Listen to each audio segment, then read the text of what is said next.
வணக்கம். கடன் இது ஒரு பெரிய வியாதி. உலகத்துல மிகப்பெரிய பிரச்சனை இன்னைக்கு டேட்ல எடுத்துக்கிட்டோம்னா கடன். இன்னைக்கு டேட்ல ரைட் நவ் இந்த சமயத்துல நம்ம எடுத்துக்கிட்டோம்னு சொன்னால் உலகத்தை பெரிய லெவல்ல அச்சுறுத்துறது இந்த கடன் தான். ஜனவரி 1ஆம் தேதி 2025 இருந்து செப்டம்பர் 31st 2025 இந்த லாஸ்ட் 6 மாசத்துல க்ளோஸ் அபவுட் $21 trillion கடன் ஆயிருக்கு. என்னடா US 37 ட்ரில்லியன்றாங்க, இது அதுன்னு சொல்லி பேசுறீங்க. திடீர்னு 21 ட்ரில்லியன் எங்கேருந்து வந்துச்சுன்னு சொன்னால் உலகத்தில் இருக்கிற அத்தனை நாடுகளையும் நீங்கள் எடுத்துக்கிட்டீங்கன்னா ஒட்டு மொத்தம் கடன் இந்த வருஷம் இந்த ஃபர்ஸ்ட் ஹாஃப்ல மட்டும் 21 ட்ரில்லியன் கடன் இருக்கு. பெருசாக இருக்குல்ல. இப்போ உலகம் பூரா எவ்வளோ கடன் இருக்குன்னு சொன்னால் $300 trillion கடன் இருக்கு. எவ்வளோ? 300 ட்ரில்லியன். இதில் அமெரிக்கா மட்டுமே 37 ட்ரில்லியன் அஃபிஷியலாக வச்சுருக்கிறாங்க. அன்அஃபிஷியலாக இன்னும் எவ்வளோ வச்சுருப்பாங்கன்றதை நினச்சி பாருங்கள். இந்த கடன் இல்லாத இதை கண்ட்ரீஸ் எல்லாம் சேர்த்து வச்சுருக்க கடன், இது இல்லாத இண்டிவிஜுவல் கடன்ஸ் இருக்குது, கம்பெனிஸோட கடன் இருக்குது. இந்த கடன் எங்கேருந்து வருது? சரி, ஃபஸ்ட்டு இந்த கண்ட்ரீஸ் ரைட் ஒரு நாடு எப்படி கடன் வாங்க ஆரம்பித்தாங்கன்றது நீங்கள் பாருங்கள். யூஎஸ் 1970ஸ்க்கு முன்னாடி அவங்க ஒரு பாலிசி வச்சுருந்தாங்க. அவங்க கரன்சியை உலகம் பூரா அடாப்ட் பண்ணுறதுக்கோசரம் என்ன பண்ணாங்கன்னா, யாரெல்லாம் நீங்கள் டாலர் வச்சுருக்கீங்களோ வச்சிங்க. நீங்கள் இந்த டாலர் வேணான்னு நீங்கள் கொடுத்தீங்கன்னா அன்னைக்கு ரேட்டில் கோல்டு என்ன ரேட்டில் இருக்கோ அந்த கோல்டு உனக்கு ரீப்ளேஸ்மெண்ட் கொடுக்குறேன்னாங்க. அப்போ நீ டாலரை கொடுத்தா நான் கோல்டு கொடுத்துட்றேன்ற மாதிரி சொல்லியிருந்தாங்க. அப்போ எவ்வளோ டாலர் பிரிண்ட் பண்ணுறாங்களோ அவ்வளோ கோல்டு அவங்கள்ட்ட இருந்துச்சு. 1970s யூஎஸ் சொல்லிச்சு, அப்பா நான் பெரிய அப்பா டக்கர் ஆகிட்டேன், இன்னம்லாம் என்னை நம்புனா கோல்டு இது டாலர் நீ வச்சுக்கு, நான் கோல்டெல்லாம் நான் கொடுக்க மாட்டேன்னாங்க. So it is call gold dealing. அப்போ என்ன ஆயிடுச்சுன்னு சொன்னால் யூஎஸ் இஷ்டத்துக்கு டாலர் நோட் பிரிண்ட் பண்ண ஆரம்பித்தாங்க. ஸோ அந்த பிரிண்ட் பண்ணி பண்ணி பண்ணி பண்ணி என்ன ஆச்சுன்னு சொன்னால் உலகம் பூரா எல்லா இடத்துலையுமே யூஸ் பண்ண ஆரம்பித்தாங்க. ஸோ யூஎஸ் அவங்க நாடை வளர்க்குறதுக்கோசரம் என்ன பண்ணாங்கன்னா கடன் வாங்கினாங்க. ரைட், பப்ளிக்டேருந்து கடன் வாங்கினாங்க. ஸோ அந்த கடன் வாங்குறதா பாண்ட் மூலமாக அவங்க கொடுக்குறாங்க. ஸோ கவர்மெண்ட் பாண்டை விற்கிறாங்க, பப்ளிக் பாண்டை வாங்குறாங்க. அப்போ வரும்போது என்ன ஆகுது, இந்த கவர்மெண்ட் இந்த பணத்தை வச்சுக்கிட்டு என்ன பண்ணுது, ரோடு போடுது, பிரிட்ஜு கட்டுது, ரயில்வே ட்ராக் கட்டுது, ஸ்கூல்ஸ் காலேஜஸ் கட்டுது. ரைட், இது கட்டும் போதும் அதை கட்டுறதுக்கு ஆளுங்க வராங்க. அந்த ஆளுங்க வரும்போதும் ஆளுங்க கைக்கு சம்பளமாக போகுது. ஸோ அப்படி போகும்போதும் மக்கள் கையில் பணப்புழக்கம் இன்க்ரீஸ் ஆகுது. நல்லது. ரைட், மக்கள் என்ன பண்ணுறாங்க, அந்த பணத்தை செலவு பண்ணுறாங்க. செலவு பண்ணும்போது கவர்மெண்ட்டுக்கு 2 விதமான லாபம். மக்கள் பணத்தை செலவு பண்ணுறாங்க, ப்ளஸ் மக்கள் சேவிங்ஸ் பண்ணுறாங்க. அப்போ மக்கள் செலவு பண்ணும் போதும் டேக்ஸ் வருது. ஸோ கவர்மெண்ட்டுக்கு டேக்ஸுன்ற ஒரு ரெவென்யூ வருது. இன்னொன்று பேங்க்கில் சேவ் பண்ணும்போது பேங்க்காரங்க அந்த சேவிங்ஸை கடன் அமௌண்ட்டை நீங்கள் சேமிக்கிறீங்களா, அந்த அமௌண்ட்டை மறுபடி இதுக்கு கவர்மெண்ட்க்கு கடனாக கொடுக்குறாங்க. ஸோ கவர்மெண்ட் என்ன பண்ணுது, பாண்டை கொடுக்குது, பேங்க் காசு கொடுக்குறாங்க. ஸோ ப்ராக்டிக்கலி ஸ்பீக்கிங் பேங்க் ஒரு பீரியட் ஆஃப் டைம் பாண்ட்ஸ் வாங்க ஆரம்பித்தாங்க. ஸோ மக்கள் கையில் பணம் போகுது, மக்கள் ஸ்பெண்ட் பண்ணுறாங்க, சேவிங்ஸ் பண்ணுறாங்க, அந்த கேஷை மறுபடி பாண்ட்ஸ் பை பண்ணுறாங்க. இந்த சைக்கிள் 1970 அப்படியே ஏறிட்டு போகுது. ஸோ போன வருஷம் எனக்கு 100 கோடி கடன் இருந்துச்சு. இந்த வருஷம் வட்டி ஒரு 5 கோடி ரூபா ஆயிடுச்சு. ஸோ 105 கோடிக்கு நான் 115 கோடி நான் கடன் மார்க்கெட்டில் வாங்குகிறேன். கடன் வாங்கிட்டு பழைய கடனை 100 கோடியை கட்டிட்டு 5 கோடி ரூபா வட்டியை கட்டிட்டு ப்ளஸ் எக்ஸ்ட்ரா ஒரு 10 கோடி ரூபா இருக்குல்ல, அந்த 10 கோடி ரூபா ஊரில் நான் செலவு பண்ணுறேன். ஸோ இப்படியே பணம் ஏறிக்கிட்டே போச்சு. இன்னைக்கு டேட்டில் அது பூதாகரமாக வந்திருக்கு. ஸோ இந்த பிரச்சனையை தள்ளி தள்ளி தள்ளி தள்ளி ஒவ்வொரு நாடும் தள்ளி போட்டுக்கிட்டு இருந்தாங்க. நம்ம ஒரு அரசியல்வாதி நீங்கள் எடுத்து பாருங்களேன், கரண்ட் கவர்மெண்ட் கடனை வாங்கிட்டு நிறைய செலவு பண்ணுவாங்க. என்ன அடுத்த 5 வருஷத்தில் நானாக இருக்க போகிறேன், எவனோ ஒருத்தன் இருக்க போகிறான், அவன் கட்டுட்டுமேன்னுவாங்க. அந்த கவர்மெண்ட் ஏதாச்சும் ஒரு வழியை கண்டுபிடிச்சி ரைட், நம்ம ஊரில் நடக்கிற விஷயந்தான் தமிழ்நாட்டில் நடக்குது, அதுதான் இந்தியாவில் நடக்குது, அதுதான் உலகத்தில் எல்லாமே நடக்குது. ஒன்றும் பெரிய வித்தியாசம் இல்லை. ஸோ இந்த விஷயத்தை பெருசாக பூதாகரமாக வெடிக்க ஆரம்பிச்சிருச்சு.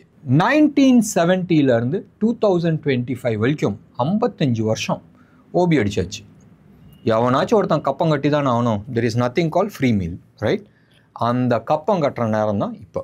ஏன்னு சொன்னால் இதுக்கு மேலே வந்து கடன் வாங்க முடியல. சிச்சுவேஷன் இதுதான் சிச்சுவேஷன், ரைட்? கடன் வாங்க முடியல. ஏன் கடன் வாங்க முடியல? ஏன் வாங்க முடியலன்னு சொன்னால் கவர்மெண்ட் கையில் பாண்ட் விற்கிறதுக்கு ரெடி, ஆனால் வாங்கிறதுக்கு யாருமே ஆள் இல்லையே. ஏன்னு சொன்னால் பேங்க்கில் வந்து காசு கிடையாது. ஏன் பேங்க்கில் காசு கிடையாதுன்னு சொன்னால் பேங்க்கில் யாருமே இப்போ கேஷ் போடுறது கிடையாது. பேங்க் எவ்வளோ வட்டி கொடுக்குது? நம்ம ஊர் பேங்க்கில் வந்து 6.5% கொடுக்குறாங்க. ஒளிஞ்சு போன்னு சொன்னால் 7% கொடுக்குறாங்க. கொஞ்சம் ரிஸ்கி பாண்டெலாம் நீங்கள் போனீங்கன்னு சொன்னால் 9% வரைக்கும் கொடுக்குறாங்க சீனியர் சிட்டிசனுக்கு. அதில் டேக்ஸ் போக எல்லாம் போக ஒரு 7-7.5, லோவர் சைடில் நீங்கள் எடுத்திங்கன்னா 5-5.5% கிடைக்குது. ஸோ 5.5லேருந்து 7% கிடைக்குது பேங்க்கில் போட்டால் எஃப்டி. யூஎஸில் நீங்கள் வந்து எஃப்டி போட்டிங்கன்னா இன்றைக்கி டேட்டில் வந்து 30 வருஷம் பாண்டில் நீங்கள் போடுறீங்கன்னு சொன்னால், எஃப்டியில் நீங்கள் போடுறீங்கன்னு சொன்னால், நம்ம ஊரில் எஃப்டின்னும் ஃபிக்ஸட் டிபாசிட்னும் யூஎஸ்லலாம் பாண்டுன்னுவாங்க. அங்கே வந்து க்ளோஸ் டு அபவுட் 4.7% பக்கமாக வருது. க்ளோஸ் டு அபவுட் 4.25% வந்து வருது, ரைட்? 4.25 வருஷத்துக்கு இவ்வளோ தான் வந்து வட்டிக்கு வருது. இப்போ மக்கள் வந்து பேங்க்கில் போடணும்னு விருப்பப்படல. ஏன் போடணும்னு விருப்பப்படல? கிரிப்டோ கரன்சி தாறுமாறாக ரிட்டர்ன்ஸ் கொடுத்துருக்கு. கோல்டு சில்வர் இந்த லாஸ்ட் 1 இயரில் நீங்கள் எடுத்துக்கிட்டிங்கன்னா க்ளோஸ் அபவுட் 60-70% ரிட்டர்ன் கொடுத்துருக்கு. சில்வர் வந்து ஆல்மோஸ்ட் 200% ரிட்டர்ன் கொடுத்துருக்கு. இன்றைக்கி இந்த ப்ரோக்ராம் ரெக்கார்ட் பண்ணும் போதும் சென்னையில் ஹோல்சேல் ரேட்டில் 1,64,000, எவ்வளோ? 1,64,000 அண்ட் பொருள் கிடையாது. பொருள் எங்கே இருக்குதுன்னு தெரியல, பொருள் கிடையாது. இதான் வந்து சூழ்நிலை சென்னையில் ஹோல்சேல் மார்க்கெட்டில். அப்போ ஸ்டாக் மார்க்கெட் அதுக்கு மேலே நீங்கள் வந்து US stock market close to year to date நீங்கள் எடுத்து பார்த்தீங்கன்னா, இந்த தேதி வரைக்கும் நீங்கள் எடுத்து பார்த்தீங்கன்னா சம்வேர் அரௌண்ட் 15% ரிட்டர்ன் கொடுத்துருக்கு. நம்ம ஊர் மார்க்கெட்டும் ஓரளவுக்கு நல்ல ரிட்டர்ன்ஸ் கொடுத்துருக்கு. ஸோ மக்கள் பூரா பணத்தை வந்து பேங்க்லேருந்து வித்ட்ரா பண்ணி ஸ்டாக் மார்க்கெட்டில் இன்வெஸ்ட் பண்ணுறாங்க. ஸோ இப்போ வந்து கவர்மெண்ட்டுக்கு வந்து 2 வழி தான். ஒன்று டிஃபால்ட் பண்ணு, அப்போ கடனெல்லாம் திருப்பி கொடுக்க முடியாதுன்றது டிஃபால்ட் பண்ணு. டிஃபால்ட் பண்ணால் நாடு காலி ஆகிடும். ஸ்ரீலங்காவில் என்ன ஆச்சு, நிறைய நாடுகள், பாகிஸ்தான் என்ன ஆச்சுன்றது நிறைய நாடு உங்களுக்கு தெரியும். டிஃபால்ட் ஆச்சுன்னு சொன்னால் அந்த நாடு அதோட அதோகதி. இப்போ இந்த ப்ராப்ளம்க்கு வந்து 3 மேஜர் வழி இருக்குது. ஒன்று, ஒரு கண்ட்ரி வந்து நிறைய நோட் அடிக்கலாம். நிறைய நோட் அடிக்கும் போது என்ன ஆகும்னு சொன்னால் இன்ஃப்ளேஷன்ஸ் இன்க்ரீஸ் ஆகும். மக்கள் கையில் நிறைய கேஷ் இருக்கும். நிறைய கேஷ் இருக்கும் போதும் ப்ராடக்ட்கான டிமாண்ட் ஜாஸ்தியாக இருக்கும். ப்ராடக்ட்கான டிமாண்ட் ஜாஸ்தி இருக்கும் போதும் அந்த பொருளோட விலை இன்க்ரீஸ் ஆகும். இன்ஃப்ளேஷன் ஜாஸ்தி ஆச்சுன்னு சொன்னால் சிவில் வார் வந்துடும், உள்நாட்டு கலவரம், ரைட்? மக்கள் கையில் வந்து ரேட்டு தாறுமாறாக இன்க்ரீஸ் ஆகும்போது உள்நாட்டு கலவரம் நடக்கும். நீங்கள் வந்து ரீசெண்டாக பார்த்துருப்பீங்க, ஸ்ரீலங்காவில் வந்து மெயின்லி பிகாஸ் ஆஃப் இன்ஃப்ளேஷன் தான் தகராறு வந்துச்சு. பாகிஸ்தானில் நம்ம பார்த்தோம். யூகேல, ஃப்ரான்ஸு, ஜெர்மன்லலாம் நம்ம வந்து இன்ஃப்ளேஷன்னால் அடித்தடி தகராறு நடந்துச்சு. ஸோ டெஃபினட்டாக அது மாதிரி நடக்கிறதுக்கு சான்சஸ் இருக்குது. ஸோ சிவில் வார் வரத்துக்கான பெரிய சாத்தியக்கூறு இருக்குது. 2வது வழி, கவர்மெண்ட் வந்து டாக்ஸஸ் இன்க்ரீஸ் பண்ணலாம். ஸோ இப்போ வந்து எனக்கு கடன் கட்டி ஆகணும், வட்டி கட்டி ஆகணும். அப்போ என்ன பண்ணலாம்?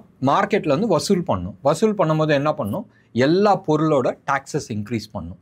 இன்கம் டேக்ஸ் ஆகட்டும், சேல்ஸ் டேக்ஸ் ஆகட்டும், இபி பில் ஆகட்டும், பால் பில்லு, எல்லாத்துக்கும் வந்து டாக்ஸஸ் இன்க்ரீஸ் பண்ணணும். Pakistan example, right? அவங்க வந்து பாரோ பண்ணுறாங்க ஐஎம்எஃப்லேருந்து. ஐஎம்எஃப் சொல்கிறாங்க உன்னால் இது கட்ட முடியாது, கட்டணும்னு சொன்னால் இந்த டேக்ஸ் எல்லாம் இன்க்ரீஸ் பண்ணுன்றாங்க. இந்த டேக்ஸ் எல்லாம் இன்க்ரீஸ் பண்ணும்போது உள்நாட்டில் வந்து பிரச்சனை நடக்குது, போர் நடக்குது, ரைட்?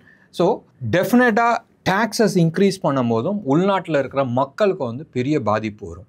அந்த பெரிய பாதிப்பு வரும்போதும் அகெயின் சிவில் அன்ரெஸ்ட் நடக்கும் ஆர் சிவில் வார் நடக்கும். உள்நாட்டில் வந்து ஒரு கலவரம் நடக்கும். இது 2வது விஷயம். எப்படி பார்த்தாலும் கலவரம்ன்றது ஒரு காமன் இது. 3வது வந்து இன்னும் நிறைய காசு கடனுக்கு வாங்கலாம். கடனுக்கு வாங்கலான்னு சொன்னால் கடன் வாங்குறதுக்கு வழி கிடையாது. பேங்க்கில் போய் நின்னா ஐயா கடன் கொடுன்னு சொன்னால் பேங்க் வந்து என்ன சொல்லுவேன், என்கிட்ட கையில் காசு இல்லை, ரைட்? ஏன் கையில் காசு இல்லை? மக்கள் வந்து உள்ள கேஷ் டிபாசிட் பண்ண மாட்டேங்கிறாங்க. ஸோ இன்ட்ரெஸ்ட் ரேட் இன்க்ரீஸ் பண்ணி ஆகணும். இன்ட்ரெஸ்ட் ரேட் பேங்க் வந்து ஹையர் இன்ட்ரெஸ்ட் ரேட் இன்க்ரீஸ் பண்ணுறாங்கன்னு சொன்னால் அவங்க வந்து கவர்மெண்ட்டுக்கு கொடுக்குறதும் இன்ட்ரெஸ்ட் ரேட் இதாக 4.25% கொடுக்கறதுக்கே வக்கு இல்லை, ரைட்? 6% ஆச்சுன்னா கவர்மெண்ட்டோட நிலைமை என்ன ஆகும்? நான் சொல்கிறது யூஎஸ் கவர்மெண்ட். இந்தியாவிலேயும் அந்த நிலைமை வரப்போகுது, சில நாளில் வந்து வரப்போகுது. அப்போ வரும்போதும் என்ன ஆகும்? உள்நாட்டில் வந்து இன்னும் நிறைய கலவரம் நடக்கிறதுக்கு சான்சஸ் இருக்குது. இந்த கலவரத்தை வந்து மறைக்கிறதுக்கோசரம், இந்த பிரச்சனையை வந்து மறைக்கிறதுக்கோசரம் என்ன பண்ணுவாங்க?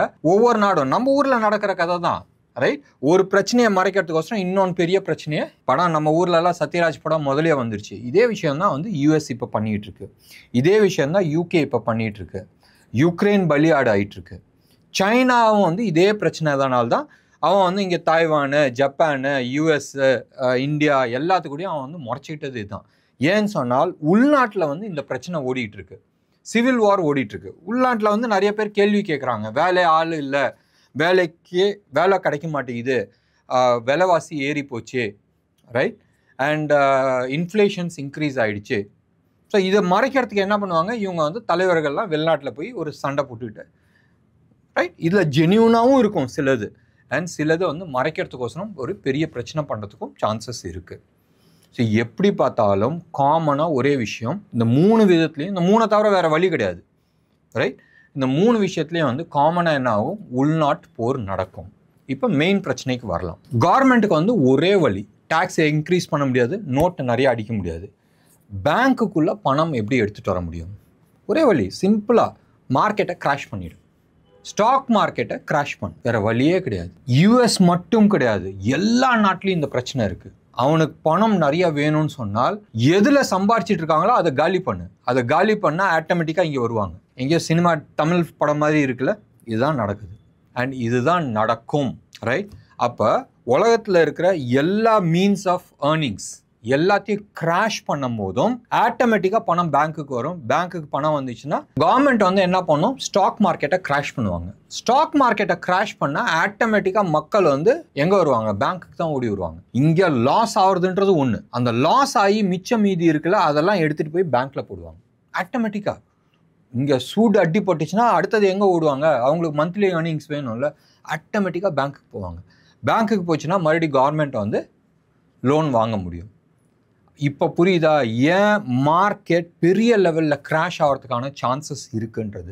இதுக்கு மேலே வந்து இதை வந்து ப்ரொலாங் பண்ண முடியாது, ரைட். உலகத்தில் வந்து எவ்வளோ கடன் வாங்க முடியுமோ அவ்வளோ கடன் வாங்கி முடிச்சாச்சு, ரைட். இதுதான் வந்து மெயின் ரீசன்ஸ். நீங்கள் வந்து இந்தியாவில் எடுத்து பாருங்கள், ஒரு 1000 கோடி 2000 கோடி ஐபிஓ வருதுன்னு சொன்னால் 2 லட்சம் கோடி 1 லட்சம் கோடி உள்ளே வந்து பம்பின் பண்ணுறாங்க. 10 times 100 times 60 times அவ்வளோ டைம்ஸ் வந்து ஓவர் சப்ஸ்கிரிப்ஷன் ஆகுது. எங்கே சப்ஸ்கிரிப்ஷன் ஆகுது? மெயின் ரீசன்ஸ் நீங்கள் எடுத்து பாருங்களா, லாஸ்ட் ஒரு ஒரு ஒரு 40-50 ஐபிஓ வந்ததில் லிஸ்டிங்கும் போதே வந்து ப்ரீமியமில் சில லிஸ்டிங்ஸ்லாம் சிலதை வந்து அடி வாங்கிட்டு இருக்கு, அது வேற விடும், ஓகே. அது ஏற்கனவே வந்து ப்ரீ ஐபிஓலே பயங்கரமாக ஏற்றுனதுலாம் அடி வாங்கிட்டு இருக்கு. பட் மெஜாரிட்டி ஆஃப் தி நீங்கள் வந்து ஐபிஓஸ்லாம் எடுத்து பாருங்கள், லிஸ்ட் ஆகிற அன்னைக்கு 30-40% வந்து ரிட்டர்ன்ஸ் கொடுக்குது. அப்படி இருக்கும் போதும் எல்லாருமே வந்து ஐபிஓக்கு போடணும்னு விருப்பப்படுறாங்க. ஒரே ஒரு தரம் மார்க்கெட் கிராஷ் ஆகட்டும், அடுத்த 10 வருஷம் நீங்கள் இந்த சைட் தலை வச்சு படுக்க மாட்டீங்க. இது உலக நியதி. அந்த ஒரு ரீசன்னால் தான் நான் வந்து லாஸ்ட் வந்து ஒரு 6-7 மாதமாக நான் சொல்லிகிட்டு இருக்கேன், பெரிய கிராஷ் வருது, இது தவிர்க்க முடியாதது. அண்ட் அதில் கடைசி கட்டம் கோல்டு சில்வர் தார் மாற மேலே ஏறிட்டு இருக்கிறதுக்கு நிறைய பேங்க்ஸ், சென்ட்ரல் பேங்க்ஸ், நிறைய ஹெச்என்ஐஸ்ன்றது அல்ட்ரா ஹெச்என்ஐஸ், உலகத்தில் இருக்க பெரிய பெரிய பணக்காரங்கள்லாம் என்ன பண்ணுறாங்கன்னு சொன்னால், டாலரை நம்ப முடியாது, டாலர் காலி ஆகுது, ஸ்டாக் மார்க்கெட் காலி ஆகுது. அப்போ பணத்தை எங்கே வைப்பாங்க, எந்த அசெட் கிளாஸில் வைப்பாங்க? இதுதான் வழி, right, gold and silver. So இதுதான் கடைசி கட்டம். அதாவது ஒவ்வொரு கட்டமும் இருக்குது, அந்த கட்டத்தில் வந்து கடைசி கட்டத்தில் வந்து கோல்டில் வந்து பார்க்கிங் நடந்துகிட்ருக்கு. ஸோ பார்க்கிங் கோல்டு சில்வரில் நடந்துகிட்ருக்கு. இதுவும் எப்போயா இருந்தாலும் கிராஷ் ஆகும். அது ஏன் கிராஷ் ஆகுதுன்றது அதில் ஒரு தனி ஒரு மெத்தடாலஜி இருக்குது. பட் இன்னெவிட்டபிள், தவிர்க்க முடியாதது ஸ்டாக் மார்க்கெட் கிராஷ் உலகம் எங்கும். அண்ட் இந்த ஒரு ரீசன்னால் தான் மறுபடியும் நான் வந்து வார்ன் பண்ணிகிட்டு இருக்கேன், மார்க்கெட் இந்த தடவை கிராஷ் ஆச்சுன்னு சொன்னால் வி ஷேப் ரிகவரி வரவே வராது. ஏன் வராது? கவர்மெண்ட் பம்பின் பண்ணாது, மார்க்கெட்டை காப்பாற்றணும்னு சொல்லி கவர்மெண்ட் பம்பின் பண்ணாது. மக்கள் சரியான அடி வாங்கியிருப்பாங்க, சரியான அடி வாங்கியிருக்கும் போதும் என்ன பண்ணுன்றது தெரியாது. So it will take longer time. U shape recovery தான் வரும். அட்லீஸ்ட் ஒரு 3 to 6 years பிடிக்கும் ரிகவரி ஆகி வரத்துக்கு. ஜாக்கிரதையாக இருந்தங்க. ஸ்டாக் மார்க்கெட்டாக இருக்கட்டும், இல்லை ஈக்விட்டி மியூச்சுவல் ஃபண்டாக இருக்கட்டும், கோல்டு சில்வரில் இருக்கட்டும், முடிஞ்ச அளவுக்கு இப்பயே நல்ல ப்ராஃபிட் பார்த்துருக்கீங்க, ஒரு ஒரு ஒரு 70-80% வந்து ப்ராஃபிட் புக் பண்ணுங்கள். அப்படி இல்லைன்னு சொன்னால் ஸ்டாப் லாஸ் போடுங்க. உழுவ ஆரம்பிச்சிச்சுன்னு சொன்னால் பையர்ஸ் யாருமே இருக்க மாட்டாங்க. It will be a steep fall. மறுபடியும் நான் அதே எக்ஸாம்பிள் தான் நான் சொல்கிறேன். 1929 to 1931 2 வருஷம் மார்க்கெட் கீழே விழுந்துச்சு, US market. Close to about 90% fall. எவ்வளோ? 90% ஃபால். சில்வர் இதுக்கு முன்னாடி 2 தரல 3 தர கீழே விழுந்திருக்கு. இதே $49 to $50 இப்போ ரைட் நோ $50 வந்து ட்ரேட் ஆகிட்டு இருக்கு யூஎஸ் மார்க்கெட்டில். ஒரு அவுன்ஸ் $50 இருந்து $49 to $50 வந்து 71% 3 தரையும் வந்து கீழே விழுந்திருக்கு. மறுபடியும் இது 4வது தர $50 வந்து தொட்டு இருக்கு. இந்த தர $62 வந்து டார்கெட் இருக்குது. ரைட், மேபி ஒரு சின்ன ஃபால் வந்துட்டு மேபி 62க்கு போயிட்டு அங்கேருந்து கீழே விழுவுறதுக்கு சான்சஸ் இருக்குது. இது மனசில் ஞாபகம் வச்சுக்கிட்டு நான் சொன்ன விஷயத்த கொஞ்சம் ஆறாமரமாக உட்காந்து யோசிங்க. யோசித்து ஏன் இவ்வளோ நாள் வந்து நான் சத்தம் போட்டுட்டு இருக்கேன், ஏன் இவ்வளோ நாள் வந்து உங்களோட வெல்த்தை வந்து பாதுகாப்புங்கன்னு சொல்லிட்டு இருக்கிறதுக்கு இதுதான் காரணம். மார்க்கெட் நீங்கள் ஏறுறது 8-10% நீங்கள் பார்த்துட்ருக்கீங்க. இந்த 8-10% வந்து ஸ்மால் தான். டவுன் சைடு கீழே எவ்வளோ இருக்குது? 60-70-80% டவுன் சைடு இருக்குது. இது நடக்காது, அப்போ நடந்தது வேற இப்போ நடக்கிறது வேறன்னு சொன்னால் ஹிஸ்ட்ரி ரிப்பீட்ஸ். உலகத்தில் பேட்டர்ன் ஒரே பேட்டர்ன் தான். பேட்டர்ன் மாறவே மாறாது. ஆட்கள் மாறுவாங்க, இன்வெஸ்டர்ஸ் மாறுவாங்க, பட் பேட்டர்ன் மாறினதா சரித்திரம் கிடையாது. என்ன நேயர்களே, இன்னைக்கு பதிவு உங்களுக்கு பிடிச்சிருந்துச்சுன்னா லைக் பண்ணுங்கள், ஷேர் பண்ணுங்கள். டெஃபினட்டாக உங்களோட கமெண்ட்டை நான் எதிர்பார்க்குறேன். நன்றி, வணக்கம்.